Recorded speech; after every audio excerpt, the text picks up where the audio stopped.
సీతారామంతో తెలుగువారి మనసులు దోచిన మృణాల్ ఠాకూర్ ఇప్పుడు బాలీవుడ్లో మాత్రం నెటిజన్ల ట్రోలింగ్తో సతమతమవుతోంది.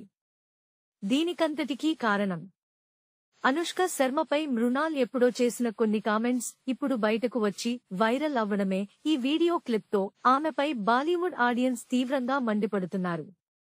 విషయం ఏంటంటే, సల్మాన్ ఖాన్ హీరోగా నటించిన బ్లాక్ బస్టర్ సుల్తాన్లో హీరోయిన్ గా అనుష్క కంటే ముందు మృణాల్ నే అనుకున్నారు. అయితే ఆ అవకాశం చేజారింది. దీని గురించి మృణాల్ మాట్లాడుతూ, ఒకవేళ నేను ఆ సినిమా చేసి ఉంటే నన్ను నేను కోల్పోయేదాన్ని. అయినా ఆ హీరోయిన్ ఇప్పుడు సినిమాలు చేయడం లేదు, నేను అయితే చేస్తున్నాను. ఇదే నా విజయంగా భావిస్తాను అంటూ అనుష్క పేరు ప్రస్తావించకుండా చెప్పుకొచ్చింది. దీంతో అనుష్క ఫ్యాన్స్ ఇప్పుడు ఆమెపై మండిపడుతున్నారు. ఇలా మరొక నటిని తక్కువ చేసి మాట్లాడటం మీన్ గర్ల్ ప్రవర్తన అంటూ నెటిజన్లు మృణాల్ని విమర్శిస్తున్నారు.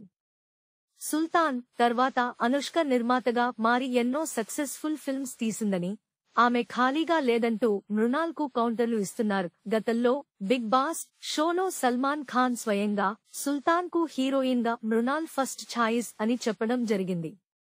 ఏదేమైనా మృణాల్ ఠాకూర్ మాట్లాడే ముందు కొంచెం ఆలోచించి మాట్లాడితే బెటర్ అనేది సినీ విశ్లేషకుల అభిప్రాయం. అనుష్క శర్మకి స్టార్ స్టేటస్ ఉంది కాబట్టి స్టార్స్ గురించి మాట్లాడేప్పుడు మరింత జాగ్రత్త వహించాలి. Please subscribe BCN channel. Please subscribe BCN channel. ఇందులో మీకు కావాల్సిన అన్ని రకాల హంగులు ఉంటాయి. Hi, this is MM Sri Lanka. Please subscribe to BCN channel.